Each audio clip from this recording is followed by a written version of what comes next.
Good morning. Good morning. I was looking over here. Did my husband turn my mic on? Am I talking to myself or to everybody this morning? How are you guys? Happy Friday. Thank goodness it's Friday. Always glad at the end of the week. What good things happened to you? Let's see. Good morning, the hummingbird. Southern Charm. Hello. Louis Luxco. Hopefully I said that right. Good morning. Tell me, you guys, what good things happened this week? I made it through the week. It wasn't a very eventful week for me. That's about it. Nothing. I didn't really have an eventful week. I have made progress. So I am working on a man cave for my husband. So one of the things I like to do, one of my hobbies outside of Whatnot in my normal 9 to 5. Southern Charm, got all your shipping done yesterday. Congratulations. That feels so good, doesn't it? I love when I know that it's all done. Congratulations. And I'm like, okay, I got a little reprieve for a day or two, or at least till the next show, right? But I am working on a man cave. So one of the things I like to do outside of all my work stuff is to home improvements. But basically, I like to build things, do built-ins, remodel our house. We bought our house 3 years ago, and I've been going one room at a time, painting, new flooring, whatever it may be that's needed in the room. And so far, it's all been about me. I've done everything I've wanted, and I am now building a man cave for my husband. So I'm very excited. So I think my big win is that I got half of the flooring done in his man cave. So that we're getting there, slow but sure. Takes me a while because I don't have a lot of time to work on it. Anybody else have any good wins this week? Anything great happened to you, or something fun for this weekend? I'm about to go pick up some auction stuff, so that's exciting for me. I've got a few topics we could talk about. So I thought we would talk about, first off, before I start talking about anything, if you are a seller, and I'll probably say this again later on, feel free to put your show in. Totally okay with that. Which then kind of leads me to one of the topics I had written down, just some notes on to talk about. Oh, Southern Charm, your daughter's baby shower is tomorrow. How fun. Do you know if it's a boy or girl yet? Or is it going to be a surprise? I don't know if anybody does surprises anymore. Oh, hello, girl. How sweet. Well, congratulations. Congratulations. That's cool. I have 3 grandbabies, so they're a lot of fun. I wanted to talk about just basic etiquette from a buyer's perspective, like what is buyer etiquette and what is seller etiquette? Because I do not think it's just one way. It's not just, one has to be nice and not the other. So I had jotted down some notes, but I'm super curious to hear what all of your thoughts. We'll start with buyers. So when a buyer comes into a show, what are some of the things that they should do etiquette-wise? Obviously, the first, I think, and the biggest one is bid responsibly. Buyers should always, don't just swipe to swipe. Swipe with the intent of buying. If you're swiping, you're buying. So just bid responsibly. And I think what goes hand in hand with that is reading show notes and or descriptions. And we'll talk about the seller side of it in a minute, but there is a lot of times, I know for me, like I'll put a description, and if there's a tiny chip or if there's a crack or if there's any type of a call out, 100%. Yep, I don't always put that in the title. There's not a lot of space on Whatnot to put big old long titles. So, but if there's something that needs to be called out, for me anyways, I always have it in the description as long as I'm aware of it. So I think it's up to the buyers. You really need to read a description. I think too many people will just see something held up on the screen, or if they're buying from a bin, they'll just look at pictures and not read the description. So I think as a buyer, you really need to read the descriptions. As sellers, we only have a couple of ways to communicate to you. And I mean, 2 really big ways: showing it on the screen, talking about it, and putting stuff in the description. So as a buyer, I think bidding responsibly, reading either notes and or descriptions. This is a big one, and I may push people's buttons with this one, but is to respect the seller style. And what I mean by that is, we have a whole different all kinds of sellers out here. Some sellers do scan shows. Some sellers will take their phone or their camera or whatever they have and walk around the room, and they're like a shop my shelves type show. But other sellers do not do that. Like in my show, you will never, ever see me scan the shelves. That may be a turnoff to some of my buyers. I apologize, but it's my style. The way I set up my shows is to show you items, not to scan. Other people, maybe they scan and they don't do the, I'm going to list everything and show you each item. But respect that. I have seen too many people when I've been in shows who are doing like my style, where they're like taking an item, running it, going to the next item, and kind of moving them along, where people say, oh, can you scan the room? Can you do this? It's not your show. As a buyer, you're in a seller show. It's the seller's choice on how they run that show, and just respect that. So I think as a buyer, being respectful of the seller's style on how they sell and not asking them to do it a different way just because it suits you. And I know saying that I may be pushing some buttons, but I've just seen it too many times where people are asking, oh, can you do this? Now, if you've already been in their show and you know this is something they do and that is part of their style, I think it's totally okay then, if you know that's part of their style. Just like in-person shopping, don't just like them more, don't like them. Yeah, just like in-person shopping. I totally agree with you, mystery deals.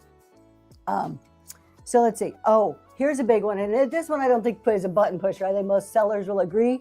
If you are a buyer and something goes wrong, you get your item, it's broke, it's not what you thought it was, whatever, contact the seller. Please contact the seller. Yes, you can contact Whatnot to get refund, and maybe the seller will tell you, hey, I'm so sorry, please contact Whatnot so that a refund can be started for your purchase, or whatever it is. But give the seller that courtesy. Like, just message them. There's scammers out there. Yes, they're scammers. But 9 out of 10 times, and maybe even more than that, 99% of the time, 99.9, I think the sellers want to give you a good product. We're not here. People don't just get on the app, oh, I'm going to go scam people today. No, they're here because they need to make money. This is a business to them. And they want the chance to make it right. Most of them. I know there's exceptions to every rule. Most people want to make it right. So if you're a buyer and something goes wrong, contact the seller. I am sure if there's something in the seller's power that they can do, they would do it for you. If not, they're going to say, I'm so sorry this happened. Please contact Whatnot. Because right now, for those of you who might not know this, there's a transition going on in Whatnot where some people have their own customer service. Some people are in the beta where they are controlling their customer service. So I am in that program. When something's broken, when something's not as described, for any reason, when a buyer is unhappy and they do the help button or whatever, they click on through Whatnot, it comes to me. Let's see, Southern Charm says, oh, sorry, let me get that off my hair. I want feedback to see how I can make it right or see what I did wrong so it does. Exactly. And that's what this is all about. Like, as sellers, we don't try to ship a broken item or ship something that's not as described. Like, we want to make you happy. And if we didn't make you happy the first time, please give us another chance to at least try to fix whatever it is that went wrong. And so what I was saying about Whatnot, there's a beta program where if anybody has a customer complaint of some sort, for me, because I'm in the beta program, it will come straight to me and I get that opportunity to try to fix it. Not every seller is in that program. There are still a lot of sellers that are not in the beta that they don't know when somebody contacts Whatnot. And so they have no clue. And then all of a sudden they look on their account health and there's a bad mark and they're like, what did I do? I didn't even get a chance to fix it. Does Whatnot back you up on your decision about a return if the buyer is trying to scam you? I think it depends. It depends what kind of proof the buyer has and what you can provide. I have heard it go both ways. So far, for me personally, I've only had 2 return requests on the during this program, and both of them were legit. Both were things that were damaged in shipping, and I'm like, yeah, 100%. Here's your money back. No, actually, one was damaged in shipping. The other had a flaw that I didn't know about, and then when it got to the person, and then I went back and looked at my pictures, and I'm like, oh my gosh, you were so right, and I refunded it. But I have heard on other talk shows, on people that I respect their opinions on, people that I feel are pretty knowledgeable, I have heard them say that sometimes Whatnot will back them up, but Whatnot still does have the authority and the final say. And if they want to go against you, if Whatnot does not want to back you up, they have that power. So both ways. I mean, ultimately, Whatnot is always going to hold the control. I think it comes back to what kind of proof you have. But yeah, just what I was saying is, if you're not in the beta program, if that seller doesn't have control of their customer service, they may never know. I remember when I first got on Whatnot, something broke in shipping, they made a claim to whatnot, and I was still learning the app and learning how to check all the analytics, and I didn't know for weeks, and that person never contacted me. I never even got to apologize. By the time I realized what had happened, because I was looking at the analytics and I had saw this mark on my, they didn't call it account health then, whatever they called it back then. Weeks had gone by, and I felt it was way too long to then reach out to that buyer.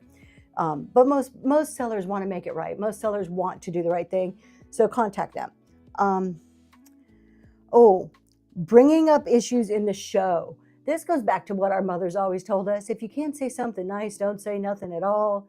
If something goes wrong, you get a package, not what you wanted, broken, whatever, don't bring it up in the middle. Don't go to that seller's next show and bring it up in the show. That's just wrong. I mean, I'm going to call it as it is. It is just flat out wrong. The seller, you're derailing their show.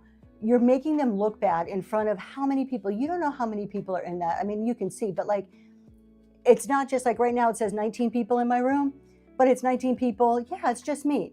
It's these 19 people plus everybody that they know because they can talk about it. They can tell their friends. It's just don't go on somebody's show and be like, oh, that package broke. If you can't say something nice, don't say it at all. And it goes back to that thing in business where, what is it? Praise in public, criticize in private, or correct in private. So again, be nice, praise in public, say nice things in the chat. And if you have an issue, you have a beef about anything, go to the messages, message that person individually and take care of it one-on-one like two grown adults would do. So I'm just, and not that these things have even happened to me. I've seen different things in other shows, and that's what made me think of them. Here's a big one. Provide feedback. If you buy something, do some type of feedback. Don't just ignore it. Provide feedback. If all is great and you don't feel like writing nothing, hit that 5 stars and move on. If you're going to do anything less than 5 stars, sorry, hold on real quick. If you're going to provide anything less than 5 stars, and there's legitimate reasons why you might provide less, I'm not saying that it's bad to give less than 5. But if you are going to give less than 5, then do a written description on why and be honest about it. And only judge sellers on things that are within their control. I can't control if USPS loses your package. I can't. I can control how I describe it, how I pack it, how fast I ship it. There's a lot of things I can control, but once I drop it off, I can't control that and should not be judged on it. And I see far too many reviews of people giving 2 stars saying USPS lost my package. Go put that on the USPS site and don't put that on my review. I can't control it. So if everything came good, they described it as they should, you were happy with the purchase, they shipped it within their 2 days, maybe 3 days, whatever their time frame is that it says, and you got your package, just be honest about it. Like, I got a review and I'm not even complaining about it. It was just odd. Like I looked at my husband and I showed it to him. I'm like, I didn't understand it. The person wrote in the review really nice things. It was a very complimentary review. And then the overall was a 4. Okay, that's fine. I mean, it wasn't bad. That's not bad, but it's like, you wrote all this nice stuff. Why wasn't it a 5? Like, why? And I'm not one to reach out and be like, why didn't you give me a 5? Like, I'm not going to say that, but it's like, it didn't match up and it left me confused. And if it's not perfect, it's okay. Good morning, iForBeauty. If it's not perfect, it's okay to write a review. Hey, this item really wasn't what I thought it was, whatever, but just be honest about it. Like, and from the other side, like when you're reading reviews, I think we could tell. I mean, at least I can. Like if I'm going through and it's positive reviews, and then there's just one-off weird review, I think a lot of people just kind of be like, oh, okay, and they discount it. I just encourage good reviews. I don't know if you guys have had experiences like that, but that's just kind of some of the stuff that came to my mind. Let's see, what else do I have? That's pretty much all I have on the buyer side. On the seller side, I have a whole nother list of ways of seller's etiquette, not from the buyer side, but from the seller side. What do we need to do to be good etiquette or to display good manners? Thank you, Natural State of High. So to display Good manners. I think the first one is be kind. Just be kind. We're Thank you. So many people hide behind the veil of the internet to not be kind, just to be mean or to be snippy or just to have these salty personalities. And you're like, why? Why are you doing that? Like, just be kind. So I think as a seller, being kind is a big one. And that reminds me of, or makes me think of, on Facebook this morning, famous What Not Facebook group, somebody posted, they were mad because a seller didn't say thank you. And it's not even what people post, but it's all the comments afterwards that I don't know if it's sad or entertaining or what, but like I was reading these comments and people are like, why should you be thanked for buying something? Did you see that? And yeah, Christelle, anybody else see this? Some people were like, well, why should they thank you? It's an auction. You're supposed to move along. And other people are like, no, I always say thank you. Like, yeah, that's a reasonable expectation.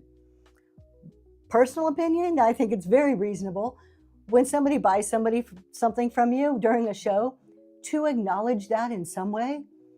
It's the little things. Absolutely. Acknowledge it in some way. Thank you. Congratulations. Good grab. Way to go. You're going to have a great box. I mean, there's all kinds of things you can say that are nice things to say to acknowledge that the person bought something from you. I mean, heck, you go to Moe's and you get acknowledged just for walking in the door, right? And if you're spending money with me and I can't acknowledge you for that. So being kind, big one. Sellers, this is the big one. Promoting your show on an unsolicited or uninvited to promote your show. Don't do that. Don't go into somebody's show and start putting your show in there. Now, if they say, like I'm about to, hey, any sellers in the room, feel free to put your show in the chat. And I mean it. If you're here and you want to put your show, I am okay with that. Go for it. Don't do it unannounced. Again, it derails the other seller's show. And it takes the attention away. I mean, this is my time. During my show, it's my time to shine. If I invite the chat to shine in that with me, by all means. But most people, when they are selling, they're there to sell. And by you coming in and inviting them to your show, it derails that seller's show. It also gives us the opportunity to even more promote your show, mention you a little bit more. So people are more aware of what's happening instead of just being lost in the chat. Yeah. So let's see. Or when somebody says, can I promote my show at 1 o'clock today? Exactly. Exactly. So the jar, like, excuse me, you just did promote your show. Like, yeah, that's such a roundabout like thing. Let me read I for Beauties real quick. Like being at a party and announcing you're having exactly. It's like, we've all seen them. We've all seen like on the TikToks or the little videos where at somebody's wedding, somebody else comes in and engages to their, asks a girl to marry them or something. It's stealing the thunder from somebody else. Don't do that. But yeah, can I promote my show at 1 o'clock today? Or I'm having a show. Can I, something? There's certain ways. There's certain things that people will say where it's like it's self-promotion, but it's uninvited self-promotion. Just be careful. Like, it's just not cool. And there are people that will block you. They'll kick you out of their shows. I'm not going to name the name. My husband was watching a show yesterday. Somebody did this to a very big time seller. And that seller was like, I ain't having this. You don't do it, you're out. So would you walk in a bookstore and yell, I sell cheaper books at a stand down the road, come see me? Exactly. Now, as a seller, so you don't walk in, like you said, like everybody is agreeing to. You don't just go in and be like promoting your shows. Now, as a seller, I don't say this is like a general practice. I've done it a couple times. I've seen other sellers do this too. So if somebody asks me for something, some people would, but it's not right. I've had people ask me for things, which I'm totally open for. I'm like, hey, if you have a request, put in the chat because like I'm here to try to sell you stuff and make you happy, right? But like somebody will say, hey, do you have cookie jars? And I'm like, you know what? I just don't have any today. But hey, if you're a seller in here and you have cookie jars, message this person and let them know. So I've seen sellers do that. I try to remember. I'm not as good at it as I would like to, but I think that's something good. I've always thought when I've seen other sellers do that, that was kind of a nice thing to do. Oh, a screenshot. Oh, that's a good. And then Eye for Beauty. So you take a screenshot, and then like if you come across that item, you can message them and let them know. That's a great customer service. I like that. That is a really good idea. I've never thought about doing that, but I may copy you on that. That's a really good idea. Because I forget sometimes. I'll take notes or something, but it's so easy to lose a note. But to have it right there on my phone, that would be very helpful. Here's another one that I have. It's a social platform. Oh, let's see. I'll turn off the show if the seller is only interested in what the other sellers are doing. The buyers are there to buy from you. Very off-putting. Yes, I agree, Barbara, totally. My next thing for sellers, it's a social platform. Be wary. And Whatnot is more social than some of the other selling apps, which is one of the pros of it. It's one of the things I think a lot of us are drawn to. Witchy toy mom. Hi, my name's Tracy. This is Zoe's Treasures, and this is just our chat show. So every Friday we come in, we talk about buyers, sellers, anything pertaining to buyers, sellers' life. Today we're kind of talking about sellers etiquette, sellers and buyers etiquette. Got a couple other things to talk about later on, but it's just a chat show. So feel free to pitch in the chat and give us your thoughts and opinions on the topics also. So I was talking about, it's a social platform. But it's the internet still. There's weirdos out there. There's creeps out there. I think we need to be open to an extent where people can get to know us, like feel like we're friends and stuff. But I just caution people about, I see some sellers that put a lot out there. They put a lot out there, and it makes me worried a little bit for them. I mean, I think we all just need to, as sellers, and I don't even know if this is etiquette or safety, but just be careful. There's still creeps out there, so just be careful. A lot of us are in our homes. We're showing where we live. A lot of us have our home return address on our labels. That to me doesn't worry me so much, but just be careful. That always comes to mind about the things you say. Mods, be on alert for creeps. Yes, be on the, absolutely, for trolls and creeps. But Eye for Beauty, you just hit block. You just hit on my very next point I was going to talk about, which is blocking. I agree with that. I removed my daughter's picture so it won't be in the background. See, so yeah, just kind of being cautious. I talk about my daughter. God, to this day, I don't even know if she's actually ever been on screen. Maybe once. No, I don't think she's ever been on screen. I talk about her a lot, but I don't think anybody actually knows what she looks like. We've shown a picture or two, but we're still pretty careful about things like that. Blocking. So Eye for Beauty said, be on the alert for creeps and block. Yes, block all the creeps. 100% agree. But I want to caution, don't be blocking people all willy-nilly. Like, don't just be all block happy. There's a time and a place. But I seem to see a lot of, oh, I don't like you, block. I don't like you, block. Again, what are we here to do, right? This is a business. We're here to sell and to buy. If somebody just asks a weird question and I block them, I mean, by all means, if they are a troll, if they're being a creep, if they're being nasty, rude, inconsiderate, like if they're crossing those lines, whatever boundary that you have, by all means, block. Sometimes the text is misunderstood in a comment. Don't jump the gun. That's what I'm saying is that might be against Whatnot terms of sales sometimes. Good morning, Honeybee Hive. I'm not sure Eye for Beauty against terms of sales. Explain a little bit more. I'm just not understanding the comment totally. Or terms of service, yeah, but like what might be against, like blocking willy-nilly, or just think about it. Like there has been times where I've had somebody in my chat and maybe they're new and they're asking questions. Like there's been literal times where I've thought, is this person a troll? But they're not quite like crossing a line, but they're asking weird questions, at least questions that I felt were a little out of the norm. And then one specific time that stands out, it turned out to be blocking for no reason. Thank you. Okay, yes. I agree. That may be against the terms of service. I need to go and look at that. I don't know if it is, but I just think is in general etiquette. But if I would have blocked that person, they never would have made the purchases that they made. They were just a newbie. They were new. They were asking questions because they didn't understand something. If somebody cancels an order, we'll talk about canceling in a second. If somebody cancels an order or wants, makes a claim for something that's broken or not as described or whatever it is, don't just block them. Just because they cancel, don't just block. I know a lot of us say no cancellations, and we'll talk about this a little bit, but I just think use some common sense. I think there's just too quick to hit that block button. You don't know who your next customer is. You don't know what kind of day they're having. You don't know what they're going through. You don't know if it was a simple mistake, whatever they did. Again, we all have our boundaries, and there's all lines that you can't, lines that should not be crossed. And if those lines are crossed, it does constitute legitimate blocking. Yeah, just not good etiquette.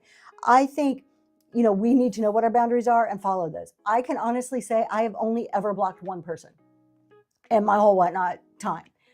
And maybe I'm just very lucky I haven't had trolls. Maybe I'm just not big enough to have trolls or bad people, but I have only ever blocked one person. And that was because I felt that person had stolen from me. And it was a very legit type of thing. It was a package got shipped to them incorrectly. I asked for it to be returned. I provided labels. They never returned it, quit answering my messages. And I'm like, this is not a type of person I want to interact with. You've been blocked for just being me. Might be blocking your blessing over a misunderstanding. What a great way to put it. A natural state of high. Absolutely. I love that. That is just the best way to put it. Yeah, you don't know. You never know. Somebody could just be having a bad day. Maybe they just need a little love. Maybe they just need a little kindness to turn them around. Southern Charm, she says, I've blocked only 2 people. So, just because they announce your show, what names? Just because they announce your show or announce their show, like we just said, that's terrible etiquette. Don't come in and announce your show. Maybe they're new. Maybe they don't know. Have some response in your head planned. I mean, as a seller, we should have kind of some thought out scenarios. If this happens, this is what I'm going to say. I don't know about you guys, but if something like off the chart happens and I'm not prepared for, I'm like, my mind goes blank. I can't think of what to say. So I like to have things kind of, practice situations ahead of time, have things prepared to say. So if somebody announces their show, don't just block them. Hey, we don't do that. And when I invite you, there's a time and a place. I'll invite everybody at the end of the show to announce, or hey, we just don't announce our shows in the middle of other seller shows. That's bad etiquette. And let them have another chance. You just don't know. Like Natural Set of High said, you could be stopping a blessing that's coming. All right, enough on that one. How about treating items with respect? So once somebody buys an item, obviously when this cup is mine and I want to sell it to you, I'm going to be very careful, right? I'm going to set it on my shelf carefully. I'm not going to throw it around because I don't want to break it because I want to get top dollar. Once I sell it, that's not mine anymore. That's somebody else's item. I should almost treat that item with more respect after it's sold because now I'm in possession and care of somebody else's item. So I think that goes without saying. Again, a lot of the things I wrote down are just things that I have seen, and that's why they come to my mind. But once it sells, that belongs to somebody else. Treat it with respect. Treat it with respect in how you package it, how you ship it, how you deliver that to that person in whatever way that looks like. And then I think that comes in, I'm glad you guys are agreeing with that. That comes into being honest and communicating. So this being honest and communicating as far as etiquette goes, if there's something wrong, talk about it. Put it in the description. And I don't think you can just talk about it. I don't think that's enough. Sometimes if it's a random poll and you're not doing listed items, so you don't have descriptions, that's fine. I mean, that's the way that the show runs. But if you have the item listed and there's a chip and you know there's a chip, put it in the description if you're listing the items. And by all means, show it, point it out if you can, and verbally say it. Because some people will watch Whatnot with the sound off and they're just watching. Or some people won't be watching because they're doing other things and they're just listening. What about looking for imperfections before you start the auction, not after it's bought? 100%. If it's hard, I do a lot of mine, and not my Monday shows, but the rest of the shows, I take pictures. So I'm usually looking and checking things out before, during while I'm taking pictures so that I can put my description and put call outs. If you're doing an unboxing or random polls, that may be hard, but maybe doing it before people start bidding. Maybe take 2 or 3 seconds to do a quick visual before you hit the run button so somebody doesn't bid and then you're like, oh man, I just found a chip. Now, If you do find something while it's running, obviously call it out, let people know, and then that's on you. That cancellation should be on you as a seller, not them as a buyer. If they bid on something that you didn't disclose something about, that's your mistake. Because when we talk about cancellations, sellers don't like to cancel. Why don't we like to cancel? One, it hurt. I mean, we want the money, right? We're here to sell, but we get dinged. We get dinged as sellers when we cancel, and ultimately that can increase our rates, like the amount we pay, whatnot, and it can get us kicked off, either suspended or permanently kicked off the app. So we don't want to cancel if we don't have to. We will request buyers to cancel because buyers don't get dinged. But if it's our fault, we must take responsibility and just eat that cancellation. So sellers should do the cancellation. Absolutely. If it's your fault, you need to do the cancellation. Which goes back to Eye for Beauty's prior statement of check items over before you hit that run button on the auction. I've had things break in packing. So Southern Charm's a perfect example. She had bought a big, like a biscotti jar, I think it was, and I was going to pack it and it chipped. That was my fault. So that's when we have to communicate. I hate seeing them call it out after it closes. Exactly. Thank you, Eye for Beauty. Thank you. So what I'm saying is communicate. If you break something, you know, what's what I'm saying, take care. This is somebody's item after you sell it. If you break it, if you chip it, if you drop it, if anything happens, reach out to that buyer. Just as much as you want that buyer to reach out to you if something happens, reach out to them. Like, if it's broken, take a picture, send it to them. Hey, I'm so sorry. Here's the options we have. I can refund you. I can send you something else. Work something out with that buyer. Most of the time, the buyers are going to be like, oh, thank you for telling me instead of just sending me a broken item. You know, they're going to be happy. Oh, thank you, Southern Charm. You know, it's communicating. It's being nice. It's taking responsibility for the things that you're selling. How about showing an item after it's purchased to others in the chat?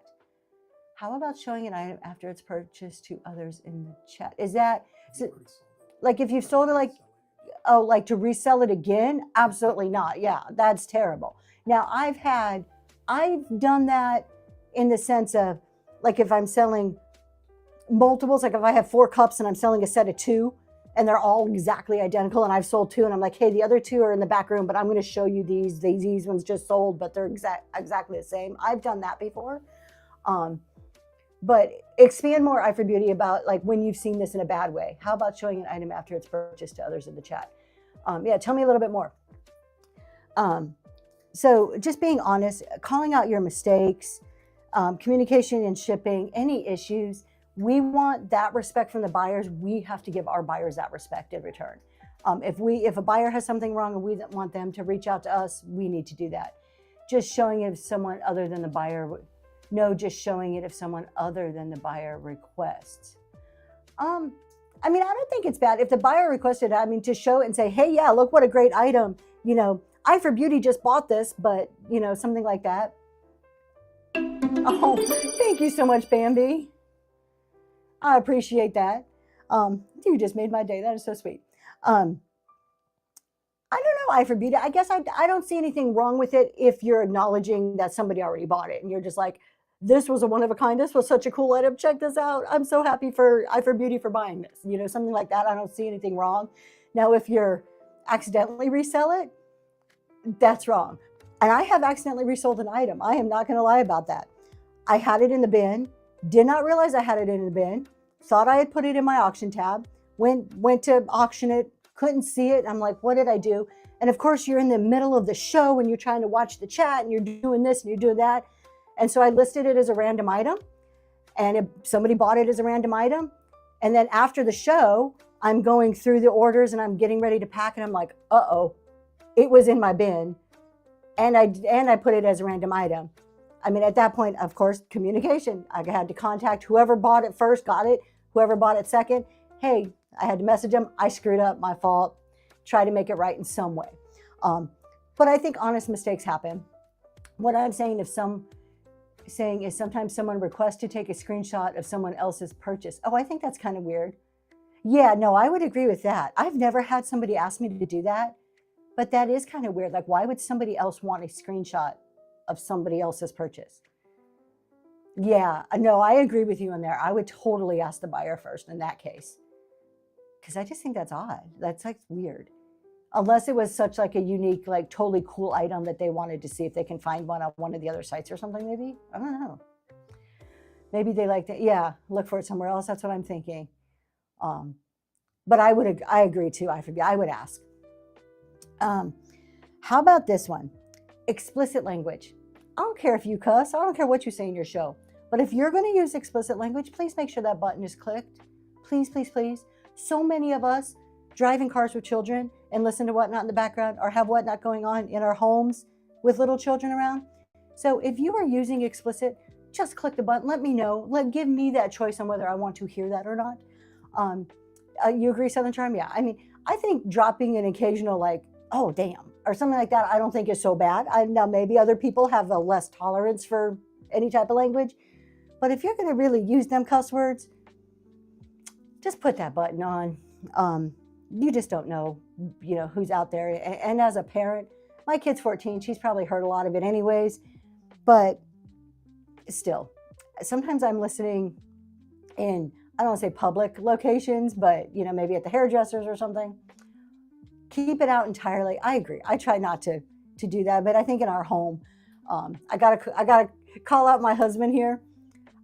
I grew up a Navy brat. I was around a lot of sailors. Sailors have very foul mouths. So I grew up with it. I met my husband. This man I have heard him say 2 cuss words in the whole time we've been together. He just doesn't do it. It's only been when he has been super, super, And super I am mad. a sailor. He is. But so we don't do that in our home for the most part. Not that that makes us any better than anybody else, because trust me, I have my times. But okay, so that's that one. Do not spam me with your show, or anybody else for that matter. Don't send me your show unless we're friends, unless like me and you talk like in messaging, like on a regular basis, or like we have established some type of friendship where we're talking. Don't send me your show in my messages in Whatnot. I probably get 20 a day. And really it messes up me looking for my true legit messages that I want to read. When I look at my app and it has that little number of like, notifications from Whatnot, that tells me, oh, somebody's trying to message me about something. Could it be a customer service issue? Could it be a buyer requesting something? Could it be somebody with a problem I need to try to see if I can solve in some way? It's nothing that, I don't want to say infuriates me, but it's like annoying to see that I have messages and to go in and I have 5 notifications, and all 5 are because people want to send me their shows. Nobody likes it. No, there's not one person that I have ever heard that wants you to send their show in through messages and Whatnot. You could almost be guaranteed that when you do that, they are not going to come to your show. It's not an effective marketing strategy. It's not a good technique. Just don't do it. I'm not going to say anything else about that. Just don't do it. So, and then the other thing, I had 2 more points written down for seller's etiquette. And you guys sorry, I don't think I've ever got that from you. I don't mind if it's somebody that I talk to on a regular basis. Like there's a handful of people that I message with that I'm like, by all means, I want to know when your show comes on. More than likely I already have it, so notifications are going to tell me when you're on, but still I want to know that. If I don't know you, like, I don't know. I hate when the only message you ever receive is someone. Exactly. I have never shared my show through Whatnot messaging. That's what I'm talking about. Sharing your show on Facebook, Instagram, sharing your show to legit friends, to family, 100%. But I have never just shared my show to people that are like, hey, I heard about this person. I'm friends with this person, even though I don't even know who they are. I've never done that. I wouldn't show up, and every time I see their live, I feel resentment. There you go, natural state of high. But I have never shared just randomly. People don't like it. I have yet to hear somebody say that they like it. If you are somebody is out there that you like this, that by all means, we all have our own opinions, and that's great. We have free will, and that's cool. I have never heard the overwhelming thought process that I have received on Whatnot is that people don't like it. Say thank you when you're rated. How hard is that? Acknowledge a raid. I'm sure you guys as sellers in here, any sellers, and you have rated somebody, how many times have you rated and they just ignore you? They just ignore it. And I'm not one to be like, hey, I rated you. Hey. No, I will type in the chat. Usually I type something like, good morning. Hope you have a good show. Hope your show's wonderful. Have a great day. I will type a nice little message, and that's it. I'm not saying another word right then. I don't like this big, like, I rated you. You know, I'm not going to do that. It's up to the seller to acknowledge a raid. I love raids. Yes. See, there's nothing more we raid. I mean, because I could choose to end my show. I don't have to raid into you. Nobody has to raid into me. Everybody has a free will and a choice just to click end your show. We raid as a courtesy. We raid because we're being kind, and we want to bring the people on our show to your show. And a lot of people will look for people to raid. Either one, they know them and they've kind of talked about it. And I'm not talking raid trains. I'm just talking general shows. Or a lot of us look for new people because we want to try to bless a new person. We want to be like, oh, there's only 3 people in your show and I have 10 in mine. I'm going to bring my friends over to see you. So try to say thank you. You don't have to run something at $1. You don't have to run a giveaway, but a common courtesy of, oh, Zoe's Treasures, you rated us. Thank you so much. I appreciate that. That's all it takes. I do wish there was a toggle, accepting raids, not accepting raids. Some days I'm not ready for company. I like that idea.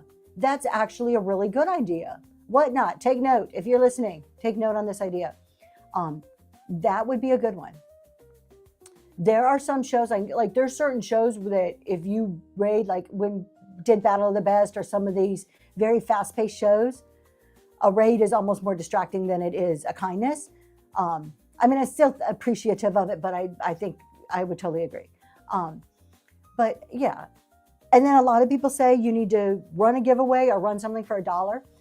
That's cool. I'm not against that at all. I think that's a great practice. So maybe having something ready, having something planned in the background, have an item that you are comfortable. If you're not a dollar start person, have an item that you're comfortable selling for $1, just kind of in reserve in case you get a raid, or maybe have that giveaway. I'm not a fan of the giveaways for raids. I'll tell you why. Say thank you, but don't start screaming. I hate being in a show that raids someone and they just scream and get it all off track. Correct. Yes. And I think some of that too is like experience. I know when I was new, I would stop the whole show. I was so excited that I got a raid that like, wow, somebody picked me to raid into, that I'd be like, oh, I got a raid. Now I'm like, oh, that's so cool. Thank you so much for raiding me, blah, blah, blah. Let's do this. Let's run this item for $1. But I think some of that comes with like comfort and just kind of getting used to it a bit. I was going to say something. I totally lost my train of thought. I'm not a fan of giveaways on raids. I don't think there's anything wrong with them. Like if you do that, that's totally cool. But I think you can lose people because a giveaway runs for 5 minutes. Soon as those people come into your room, this is a chance for you to make a first impression on hopefully people that have never seen you before. How do the shipping labels work? You print them out and get the shipping reimbursed, or Whatnot's pay for the shipping up front before you print the labels? Great question, Michael. The buyer usually pays for shipping. So it goes back to whatever your settings are before, like when you set up your show. Actually, if you go into your settings, you're going to have some general settings on shipping. And you can pick how you want those settings to be, as far as if you're using flat rate, priority, ground, under 5 pounds, over 5, or under 1 pound, 1 to 5. So you kind of pick up general shipping settings. Then for every single show, you can pick for every show, if you want to pay, you as a seller, pay for all of the shipping, pay for some of the shipping, or if you want your buyer to pay for the shipping. So you pick which one of those you want to happen. Then if, let's just say the buyer pays for shipping. That's what you have selected, that, hey, I'm a new seller. I'm not going to cover your shipping. The buyer is going to pay it. The buyer pays for it as part of their purchase. Whatnot keeps that money and generates a label for you. Now, if that shipping, when you pack it up, if the box is over 1728 in dimensional, if it's over a 12 by 12 by 12 box, or if it's over that weight, you adjust the weight up than what you would put in for the item. You can have an overage. You get 5 free oopses a week. So you get 5 free chances on those overages that you're not charged for. Anything over that 5, then you as the seller will pay for that.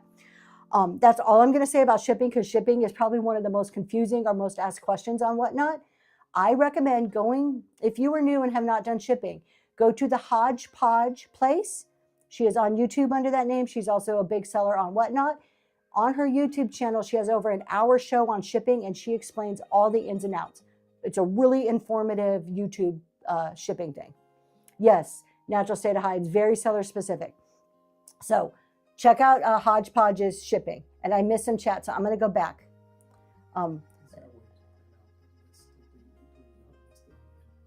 I do not think so. Is there a way to print out the inventory you have listed in the bin?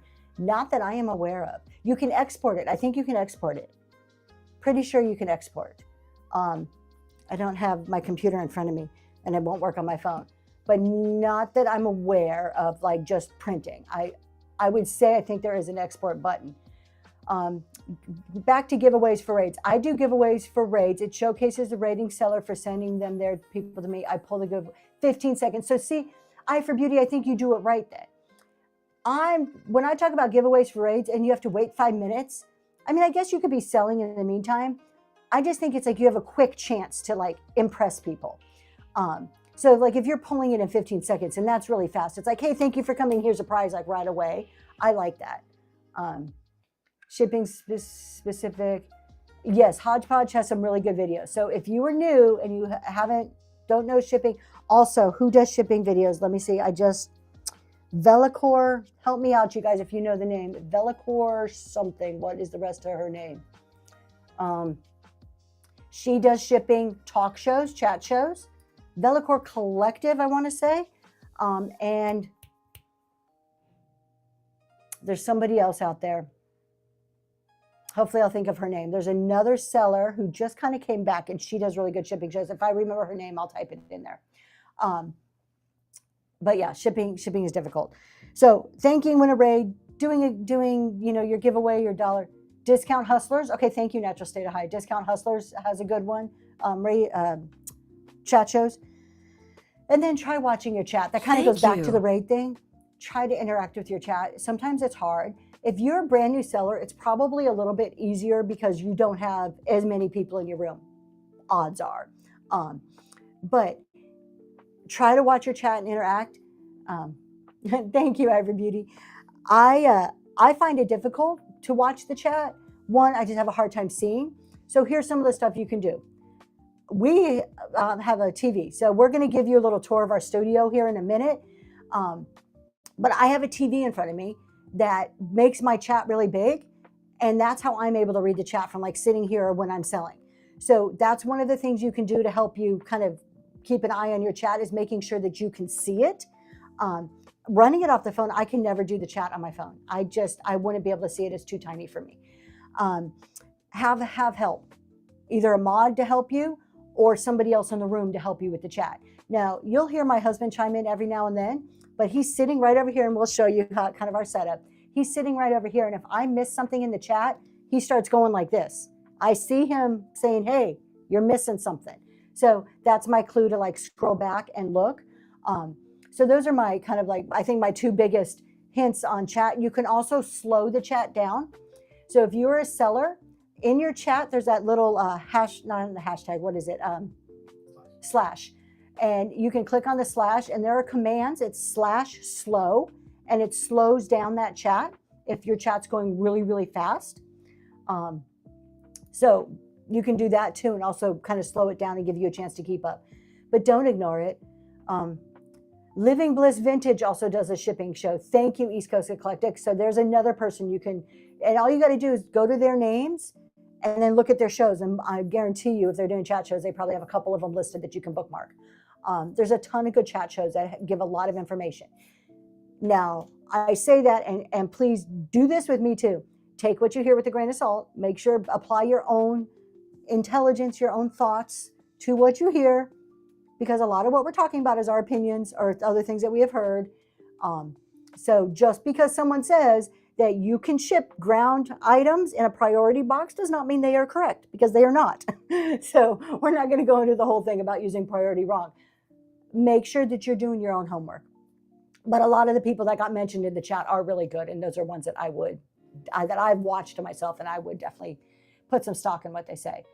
Is there any way for me to see the correct number of items I have sold to see how close I am to my 1K sales?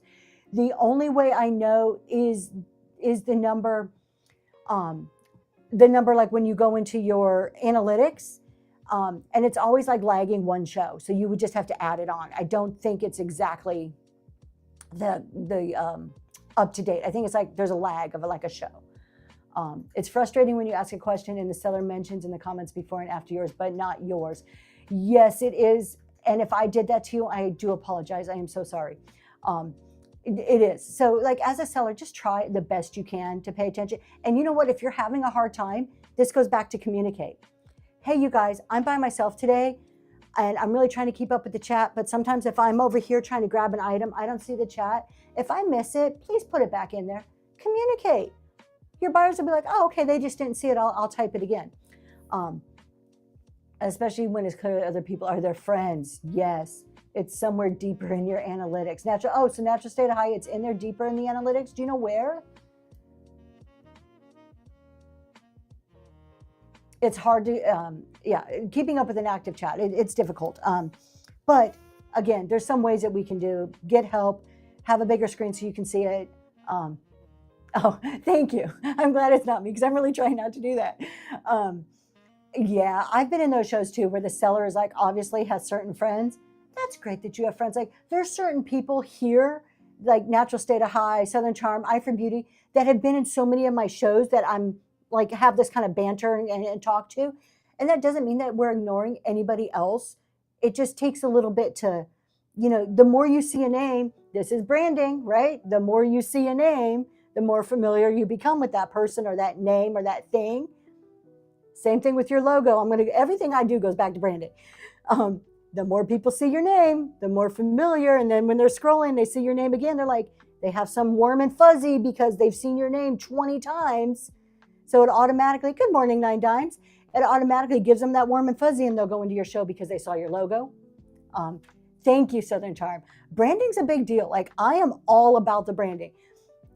You know what? I put stuff in people's boxes and maybe they throw it away, but they've seen it. They still see it before it goes into the garbage. And I know maybe that's not the best outlook to be like, oh, I'm going to spend money on marketing that's going to go in the garbage. I'm sending marketing for eyes to get put on it in one way or another.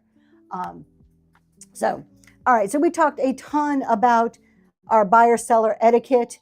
I do want to talk a little bit, and we have some time here. We're going to do a behind the scenes. I'm going to have one more topic and then we'll do behind the scenes studio tour here. Dollar starts. We've talked a ton about dollar starts, but I am wrapping up. I've done 2 months of dollar starts, over 20 something shows, maybe even more. I didn't actually count, but I know it's over 20. And for me personally, it looks like if the show has mods, I've seen they bid up the bidding. They should not be allowed to. Mods are allowed to bid. There's nothing stopping a mod from bidding. And it's up to each seller. Really good ethical sellers. No, I'm not going to say ethical because mods could bid. Mods are allowed to bid. If they are shill bidding or just bidding it up to get the price up there, that's wrong. It's very hard for anybody to like call it out though, because how do you know for sure? That's wrong, doing like shill bidding. But mods are allowed to bid totally. If you have employees, people working for you, they should not be bidding. That's kind of iffy. Can you show the seller's screen and exactly what you swipe when the show starts and when you sell your first item? Is that possible to show? Hold on. Can you show the seller's screen and exactly what you swipe when your show starts and when you sell your first item? Is that possible to show us? I can't show how it starts, but when we do the studio tour in a minute, I will show you what it looks like to run an item. We can demonstrate that. So hang on, and we'll try to show half of your question there. So I was talking dollar starts. After about 20 or so shows, I have pros and cons. I have a whole list here. I have pros and I have cons. And my pros and cons of the dollar starts. End of the day, my decision is I love dollar starts. I'm going to continue to do them as much as possible. Am I going to do full dollar start shows forever? No. I knew going into it that there was a certain tolerance, and there's a risk to this, and that I would lose. Job that originally. So let's see, hold on. We're having two conversations. We're talking dollar starts, and we're also talking bidding on mods. So just kind of squirrel with me. Mods are often entrusted with that job by originally being a great buyer. Absolutely would be very inconsiderate now if they can't buy because I trust them to mod. Perfect, 100%. That's it. And there's nothing. Mods are totally, they could buy. There's no reason why they can't buy. And thank you guys for helping each other out in the chat there. I appreciate that. Am I going to do full dollar start shows? I was doing every Monday and Wednesday morning dollar start shows. No, I'm not. My Monday morning shows are still going to be very low starts, like less than $5 starts. 100% dollars? No. And here's the reasons why. First off, what I thought was great about dollar starts, I am all for them. I love the psychology behind them. I love the incentive it gives to a buyer. 100%. I'm into that. They increased my room count. That was a pro. Dollar starts, I have definitely seen my room count grow over the last 2 months that I've been doing them. The first time I've ever had sold out shows, I almost consistently have sold out shows when I do dollar starts. Like, I've never had that when I don't do it. So those are both pros. These are things that you're thinking, okay, these would be great. I should continue to do this, right? I turned over inventory quickly. It is a giant pro. However, my con kind of outweighs it, and I'm going to get to it. I turned over inventory super quick. I would bring it in on a Saturday and it was out on Monday. I was turning inventory over. That in itself you would think is a good pro. However, the con was I couldn't keep up the inventory. So we'll talk about cons. This is my favorite thing about dollar starts for me personally, less mental load. I never had to figure out, should I sell this for $5 or should I sell this for $8? I never had that. I did not have decision fatigue from pricing. It was $1. It was easy. There was no mental load capacity being taken up. And if you're a seller and you know that mental struggle of what do I price this at? Do I do this? Do I do? That's probably one of my least favorite things as a seller. So doing dollars, it was such a relief. It was encouraging to buyers. I felt my buyers were getting great deals. I felt it encouraged them to bid. And then the whole psychology behind it. Those are the pros. More sales, bigger room count, all of this stuff you think is enough. Yep, you're crowdsourcing the research and the pricing. It's just $1. The market is pricing it for you instead of you having to do that job. Now, on the other side, the reason why I'm going to continue to do as many dollar starts as I possibly can. I'm still using it as part of my strategy, but I will be adding in other price points too. I reached, no, not my bin, only my auctions. I cannot do bins at $1 because they don't get bid up. So the whole psychology behind a dollar start is a buyer sees something of value for $1. Who in their right mind would be like, oh, I don't want that. That's only $1. It's worth 20. It's worth 50. It's worth whatever it is, even 10. And I can get it for $1. I'm saving money. Great deal. The buyer clicks bid. They bid $1. Somebody else is thinking the same thing. They bid. Now it's $2. And then it's $3. And now these people who have bid are like, oh, that's my item. I'm getting it for a deal. So now that phantom ownership kicks in and they keep bidding, hopefully bidding your item up. And others, but unanswered. If selling books, if I select flat rate shipping and they don't all fit, do I pay the extra? If you are selling books, yes, if they don't all fit and you have to create another box, yes, you will pay extra or you're using an adjustment. But you can also do media mail if it's a book, selling books in a book show. If it's in the book category and you're selling books, you can do media mail, which is a lot lower rate for the buyers. Where was I? Oh, I reached my risk tolerance. I knew I knew I was going to take a loss, and I knew there was a level of risk, and I had a certain amount that I was willing to go to. After 2 months of not being able to reach the goals or the point that I thought I should be at, I can't keep losing money. No, it's automatic. For media mail is automatic if you're in the book category and selling books. If your item is marked as a book and your show is in the book category, it's automatic. And there may be a couple of other categories that I'm not aware of, but I know books for 100%. I don't really do a lot of other categories to know.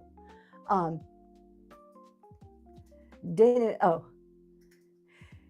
So the, I just couldn't get to where I wanted to be in 2 months. While my room count was growing, my average item cost was still not high enough. It was still to the point where after I took out my shipping expenses, and I'm not even talking about my time, I'm just talking about the shipping expenses, I wasn't making any money. I was breaking even. A little bit. There are some items, some stuff, yes. But if I look over those whole, just say 20 shows, a roundabout number is a little bit higher than that. But if I look over all of that and my average dollar amount per all of those shows still wasn't where I needed it to be a profitable business and to be able to sustain the business. I would be out of business in 6 months. I mean, I just couldn't, it wasn't looking long-term unless things changed. Buyers drastically increased, but not once. I mean, I was hitting 40, 50 buyers, which was 40, 50 people in my room, a lot of buyers. And I thought that was big. That was a lot for me. But to make it really successful, I felt I needed more. It just wasn't hitting where I needed it to be. Hold on, wait a second. Be sure you Google was allowed in media mail. I was shocked to find out that cookbooks are. Oh, good advice. I did not know cookbooks are not allowed as media mail. Interesting. I'm learning something too. Okay, so some of the other reasons, when I get to my inventory, so my inventory was turning over so quickly, I couldn't keep up. I work full time. I do this as part-time. I have a kid involved in a lot of sports. I have a husband, I have a home, all the normal life stuff. Nothing that nobody else doesn't have, right? Normal life stuff. But you take all of that, my inventory was turning over so quickly that I was literally starting to hit brick walls on being able to keep enough inventory to do shows. Like there was 1 or 2 shows where I'm scrounging around my house going, all right, I'm pulling stuff from like my own collections at this point because I don't have enough to do a full show. I couldn't keep up with the demand. That's not a buyer problem, that's a me problem. Because the inventory was turning over. So then I start considering, I can't keep up with the demand, but what I'm selling isn't getting enough to make me money to sustain this, to buy more inventory. For me, it wasn't working. And I'm not saying dollar starts bad. I still love dollar starts. It is a good problem to have, but it's not a problem that I was able to fix in enough time. So my goal, I would love to one day, 6 months from now, I would love to do nothing but dollar starts. It is still a goal of mine. I am not discounting it whatsoever. I want to get there. I just have to add a little bit of more mix in for now, because I think maybe I tried to go into it too fast, or I'm still kind of evaluating why it did or didn't work 100%. I don't think it was a fail. This whole past 2 months, it was not a fail. It was huge learning and maybe how to get there in the next couple of months. Shipping, how much inventory should you have for your first show? So my husband put in there, depends on your ability to ship. Exactly. I wouldn't do any more than you could ship within the 2 days. I'm too new for dollar starts. I don't have a following, so they probably, that's just it. A lot of my stuff sold for $1, which I knew was going to happen and I was prepared for. I was okay with that. I went into it feeling that there was a tipping point. And if you've been at some of my shows, you probably heard me talk about it, that there was going to be a point where I went from most of my stuff selling for $1 to $3 to then it should go to 3 to 5, 5 to 10. I should have seen some progression. I saw a little bit of progression, but not enough. So now I know when I go to do this again, I need to have a bigger backstock of inventory to last longer. Like I got to this end of this 2-month period and I'm like, I'm struggling. So now I know as I move into this, I'm more prepared with inventory, a little bit longer ramp up time, maybe a couple of different strategic approaches to it. How many shows did you do dollar starts before you started getting more bids? That's hard to say because it was up or down. Like I literally charted this all out. I showed my husband, I had like graphs and charts. I'm a CPA, so I'm very analytical anyways. So I really, really dug into everything around my dollar starts. The first few, a lot of stuff sold for $1, but then I would have like 1 or 2 shows. My Monday morning shows and my Saturday shows seemed to do the best. I was doing Wednesdays. A lot of my Wednesday stuff sold for $1. But it was an up and down. It wasn't, for me, it wasn't a straight progression. It was this, up and down. I felt locked in too, was the other part of this. I felt that because I advertised $1 start show that I couldn't change. And that's a false perception on my part. But I had for a couple of weeks, I had this locked in feeling where buyers expect dollar starts. I have to do dollar starts on everything now. And that's not really true. You're in charge of your business. You can charge what you want to charge, and you can change. If something's not working, you can change. And I needed to like take my own advice and step back and say, all right, Tracy, dollar starts aren't working the way you wanted. How can you still do that and still be a profitable business? Because at the end of the day, I'm here to be a business. I couldn't offer shipping discounts. And I'm weighing dollar starts on shipping discounts. Now, there are some established dollar start people out there who can do both. They're established. Most of their stuff doesn't sell for $1. Most of their stuff is getting bid up. Thank you so much, Therese. But I wasn't there yet, and I like to offer shipping discounts. So that one wasn't like so much of a decision maker, but it was part of my cons. New seller here, mainly selling kids. Oh, okay. Yeah, you guys can put your shows in. My husband's he's modding for me, and he's putting in. If you want to plug your show, feel free. I'm totally okay with that. I already mentioned my average sales price was down. So and you can't look at it per item. Number one, if you were doing dollar starts, you cannot look at each item that you're selling individually. You have to look at it as a whole, either as a show, as a week, as a month. And I did it on those. I looked at it as a show. I looked at a monthly, and then I did everything like the history of it. My average item sold price was not high enough to cover my expenses for the most part. And then I found that sourcing for me, while I couldn't even keep up with the inventory, the demand of it, the sourcing was hard. It became hard for me because I want to source nice things. I don't want to source junk. I mean, like I'll always have a staple of creamers, and I don't even know what I have over here. I'm always going to have a staple of like creamers and China and stuff like that. But I want to source nice, valuable things. I love antiques. I want to bring you some really good stuff. And when I was doing the dollar starts, I found really quickly on that when I was sourcing, my mindset changed. And I changed from looking for unique, nice, rare, stuff that I'm like, oh, my buyers are going to love this, to, can I sell this at $1? And I didn't want that mindset. I didn't like that in myself. I want to source nice, good, unique stuff and sell it at a good price. Hopefully one day that price is going to be totally $1. But right now it wasn't working. I've noticed my room count has gone down over the last month. Any suggestions? You know what? I think a lot of room counts have gone down. I've heard some of the bigger sellers say the same thing.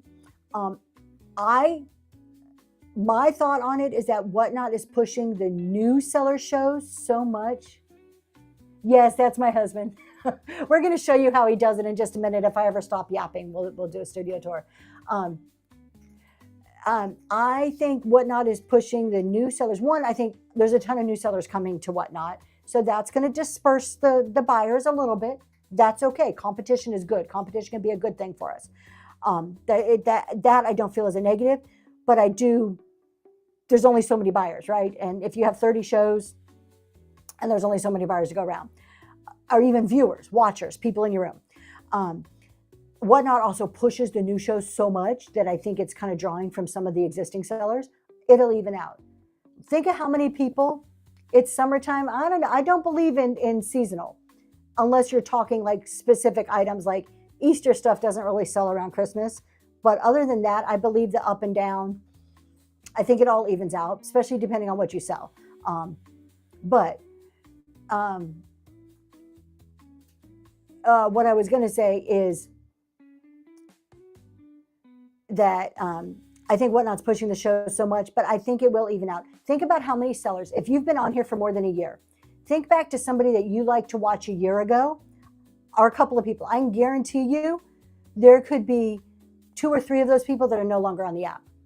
There are sellers that I would watch all the time that are no longer here. So I think it'll even out. A lot of the influx of new people are going to try it. They're going to be like, yeah, that's not for me. I'm not going to sell. I'm just going to buy. So I wish I had a magic answer for you. I'm feeling the same thing. And I think some of the big sellers are too. Yeah, time of show may matter in the summer. I would look at that too. When is your show occurring? Try different time slots. Mornings work well for me, but all of a sudden, it used to be when I was doing my morning shows that there were like 3 other people on in the morning. Now there's like 8 every morning. People are scanning in and out. Yep. I'm stuck with you. Awesome. I'm totally okay with that.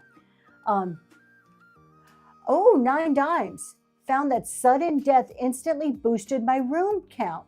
Do you think there's something in the algorithm that the minute you start doing sudden death, that like your show gets boosted up on the Congratulations. at the you do.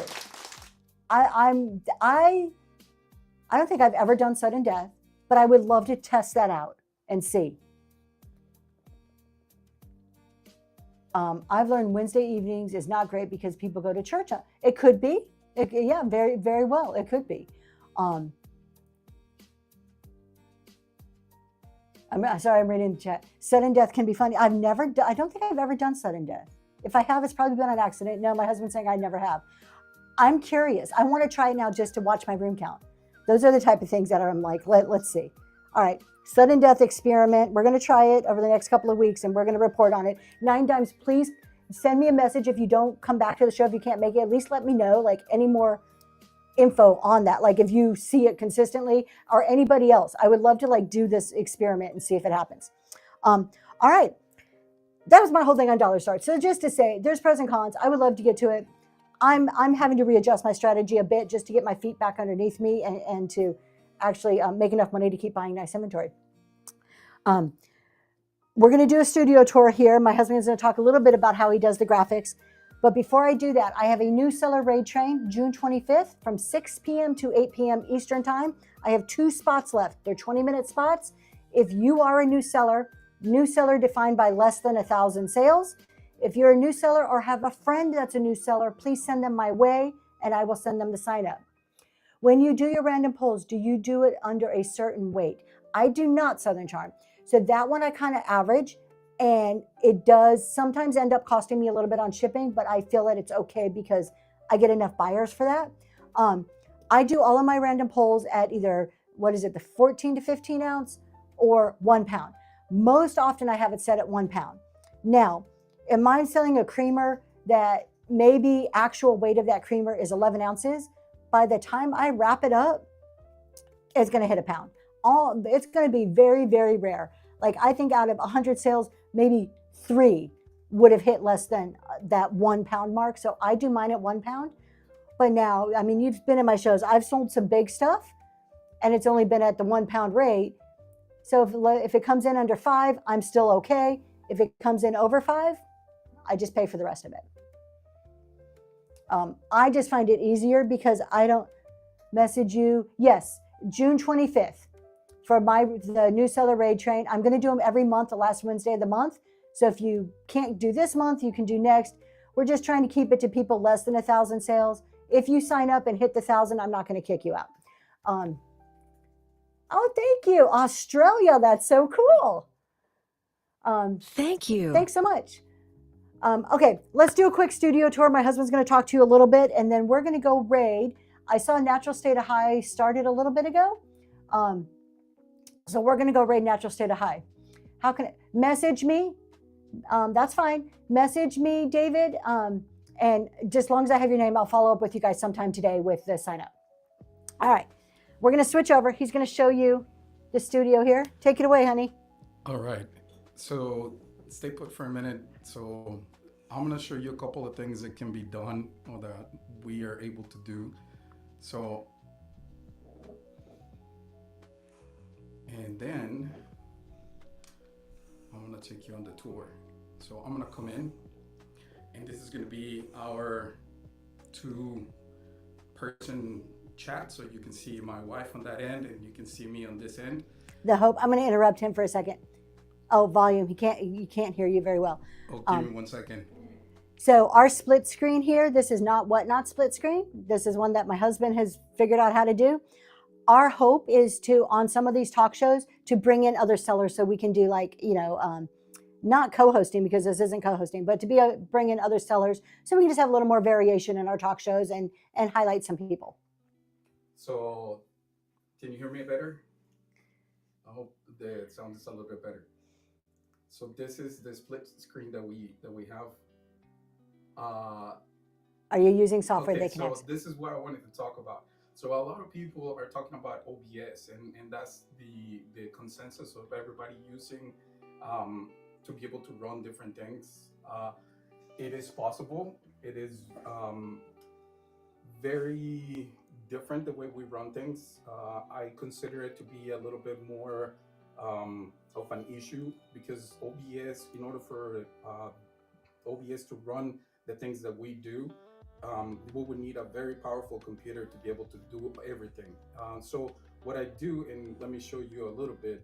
I'm gonna flip the camera a little bit, and hold on. I'm gonna have to do a little twirl because the camera flips.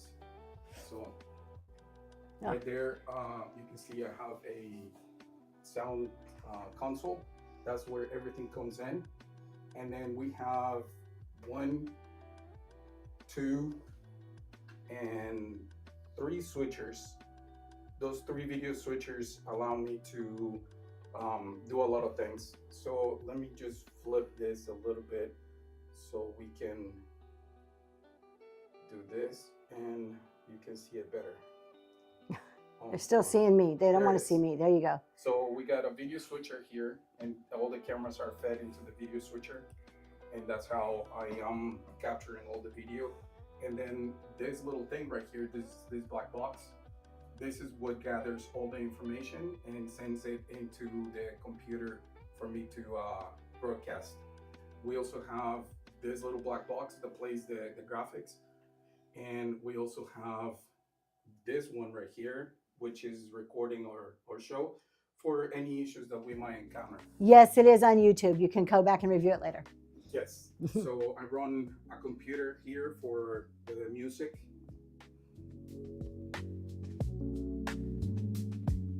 Y'all keep in mind, this is what he's done for a living for many years. So he's applying skills that he. So you can hear the music so crisp because the computer's running it directly to the soundboard.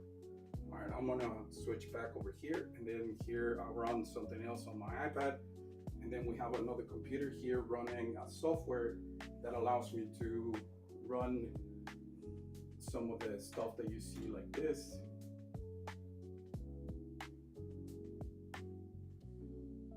So there's a couple of different things. I'm gonna switch back to the camera so you can see me,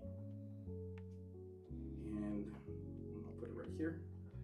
And let me switch back to my original screen so you can see my wife and I. So that's a little bit of what I do. We also have, let me flip this around again. I have this, which is the dedicated buttons for the animations that we run. So I run the animation for the butterfly. Thank you. And I also run the animation for the hearts. So all those animations are dedicated. And Thank you. Little device that I showed you, that's the one that runs all these animations. I can create new animations, and I can store them in the device itself, and that allows me to be able to run them a little bit easier and not load so much. How much is for the animation machine? This is equipment that I've been gathering little by little over time. It depends on what you buy. There's different little things. Like, for example, I have another one that is running the video that you see on the background. And that can range from $400, depending if you buy it used. It can be a little less. Yeah, we've bought a lot of this like off of eBay and stuff. Like, it's been a slow progression. Now, you don't need this stuff. You can just run a really great show on your phone. But a lot of people have asked us about graphics. So can you start that for $1? But a lot of people have asked about graphics. And so we're just kind of showing this is how he does all of his stuff. And if my husband's not here, y'all, I can't do any of it. You know when he's not here because I am just on my phone. That's what you get. This right here. What I'm going to do is let me flip back through this. Hold on 1 second so I can show you what she's seeing. Give me one moment. There it goes. So this is me, and I'm going to take you on a tour And this is just in our basement. We've sectioned off. You can see we have a curtain over here that just kind of closes our basement off of. That's what she sees. That's the TV that she sees. And then we have one camera right here. That's the one that you guys can see her on. And when we run shows, I have another camera right here that gives me a look at the side view on where my hand is. And then we have an overhead camera right here that gives me upside down view. And you can see all the nightmare of cables that I have on my desk. So that's where I sit. She sits up opposite of me, and that's where we are. I'm gonna go back into And that's it. So the animation machine, what is that called? Honey. So I create the animations in a software that is called OBS. That's the one. OBS. It's called DaVinci Resolve. DaVinci Resolve is the software. There's a free version and there's a paid version. You can download the free version. It's very powerful, and that's what I use to create the animations. I create them and I put them on a hard drive that goes into the machine. The machine is called a HyperDeck. And then the switcher is a video switcher that is called an ATEM Mini. Thanks so much. Yeah, the cords give me anxiety too. Yes, I am right there with you. So yeah, so I help her with the animations. So that's how we run it. Let me go back to her. And that's it. That's our thing. We're going to do more. He's done one show on YouTube. He did one chat show where he talked about animations. That is on YouTube. We are going to do more. It's just a matter of finding time and kind of breaking it down into pieces, because it's a lot of information. If we just throw it all out there, it could be overwhelming. I don't understand it at all. I went into a stream where there was a 12-year-old boy trying to sell Funko Pops. It was obvious he was home alone. Yes, it is regulated and monitored. Well, I don't know if it's monitored. It is regulated. Whatnot has rules that I think it's I want to say 13, because I was thinking my daughter was old enough, with parental permission. Like they have to be on like a parent account, but they're supposed to have a parent there with them per Whatnot. I don't know how they would monitor that. But obviously I think that a 12-year-old, I think that's dangerous. Look into it. It is fun. He's teaching me slowly, little by little, on how to run these shows. So those of you who've been in my shows, you know when he's not here, I just have my camera and I'm like, I have no music today. It's just me. And I feel like I have to apologize because my husband isn't here. So he is teaching me little by little, but it's a lot to learn. Let's see. What am I missing? Oh, his behavior showed that he didn't want to be caught. Ugh. I might report something like that. Could be dangerous with a child being on the internet alone like that. I might report that to Whatnot. I'm not one to go running, like I'm not the Whatnot police. I don't report everything, but something like that could be a very dangerous situation for the boy. So that may be something to report. But that was it. All right, y'all. We have been on for an hour and a half, which is a long time for me. I appreciate you guys. I couldn't do this chat show if it wasn't for you coming in, interacting, talking to me, and listening to what I'm saying, just kind of being here. Thank you. Thank you very much. I hope you guys have a wonderful weekend. I have a show tonight, show tomorrow, and we've had sellers throughout this whole show putting their shows in, so please follow them too. All right, we're going to go raid. We saw Natural State of High. I hope she's on. We saw that she had a chat show, so let's go check her out. Thanks for joining us. Buckle up. And there she is.